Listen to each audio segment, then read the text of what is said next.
In this video we are going to talk about 10 people who were incredibly lucky. The concept of luck appears to be a catch-all for phenomena we can't explain, such as surviving life-threatening situations or discovering world-changing technologies. Some people just seem to have more luck than others, for reasons we don't understand. Number 10. Teddy Roosevelt. Teddy Roosevelt, the former President of the United States, had a reputation for being a tenacious warrior, which may have some merit given that he survived an assassination attempt and lived to tell the tale, or rather, continue on with his day. Roosevelt was shot in the chest by John Schrank, a New York City saloon keeper, as he was leaving a Milwaukee hotel for a campaign visit on October 14, 1912. Schrank's bullet had lodged in Roosevelt's rib, but the 50-page speech and eyeglass case buried in his coat pocket had slowed it down. Roosevelt refused medical help and delivered a 90-minute speech to his audience, adding, "It takes more than that to kill a bull moose." Number 9. Vesna Vulovic. On January 26, 1972, Serbian flight attendant Vesna Vulovic was scheduled to work wrongly. Vulovic went to work greeting passengers on a flight from Copenhagen back to Yugoslavia, mistaking another co-worker named Vesna. But an hour later, she was lying among plane debris in Czechoslovakia, the sole survivor of a plane crash that killed 27 people. Vulovic is said to have fallen 33,300 feet and was trapped inside the plane's fuselage during the crash landing. Vulovic was originally paralyzed and had a variety of broken bones and fractures. She spent 16 months in the hospital following the tragedy, but she recovered completely and has no recollection of the occurrence. Vulovic was certified by the Guinness Book of World Records for the highest fall survived without a parachute, yet further investigations suggest that crash facts were changed for propaganda purposes. Number 8. Adolphe Sax. Adolphe Sax, a Belgian musician and inventor, is most known for inventing the reedy saxophone. Sax spent his early beginnings as the son of a carpenter and instrument manufacturer, refining previously popular instruments like the clarinet and employing advances to come up with his own inventions, cue the sax tuba and sax horn. While Sax is well known for his contributions to music, few people are aware of how many times he almost avoided death. Sax fell 3 floors as a toddler before hitting his skull on a rock, and he was initially thought to be dead. He had consumed a bowl of sulfuric acid and swallowed a needle by the age of 3. Sax also suffered major burns from a gunpowder explosion and a cast iron frying pan, almost choking from heavy varnish fumes while sleeping. Some of Sax's childhood misadventures include falling cobblestones and a near drowning in a river. Marie-Joseph Sax, Sax's mother, was well aware of the trend. She once said, "He's a child doomed to misery. He's not going to live." She was mistaken. He lived to be 79 years old. Number 7. Roy Sullivan. You have a 1 in 12,000 chance of being struck by lightning in your lifetime. This was presumably of little consolation to park ranger Roy Sullivan, who had been struck by lightning 7 times in 35 years. In 1942, when Sullivan was running through a storm in Shenandoah National Park, he was struck by lightning for the first time. In 1969, 1970, 1972, 1973, 1976, and 1977, more lightning strikes occurred. Sullivan's fascination with lightning spawned numerous jokes and tales, including one in that he kept lightning rods on his 4-poster bed.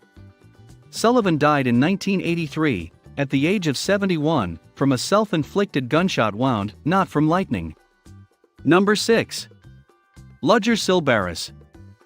Ludger Silbaris became famous in the early 1900s for his sideshow stories of surviving a volcanic eruption on Martinique.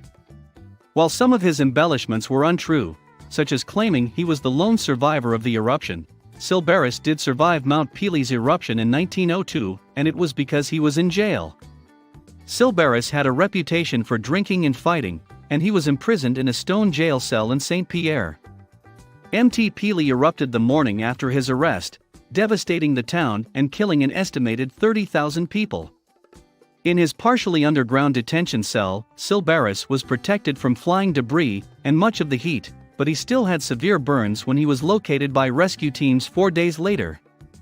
Silberis utilized his near-death experience to gain popularity as the man who lived through doomsday with the Barnum and Bailey Circus. Number 5. Bill Morgan. Everyone, including the medics, thought Australian Bill Morgan's life was over when his automobile crashed with a truck and he was crushed under the impact. He was declared legally dead for more than 14 minutes before being resuscitated and surviving after barely 12 days in a coma, even after his family stopped life support. But his good fortune doesn't stop there. He bought a scratch-it card to commemorate his survival and won a car valued at $17,000, now worth around $25,000. When the local news station learned of his good fortune, they were so delighted that they included him in a segment on their broadcast. They instructed him to repeat the event by scratching off another card, and during the live broadcast, he won a whopping additional $250,000. Perhaps death was saying, "My bad, guy." Number 4. Edwin E. Robinson. The chances of being struck by lightning are 1 in 12,000. But for 62-year-old Edwin E. Robinson, who is blind and deaf, the odds were 100%. Robinson was obviously too tempting for the lightning, which knocked him to the ground when he was strolling around in the field outside his house, presumably hunting for his chicken, swinging around his aluminum cane, and then taking cover behind the solitary tree when it began to rain. He lay asleep for 20 minutes before waking up and staggering back to his house, where he went to bed for a well-deserved siesta. Getting struck by lightning can tire you out quite a bit, you know.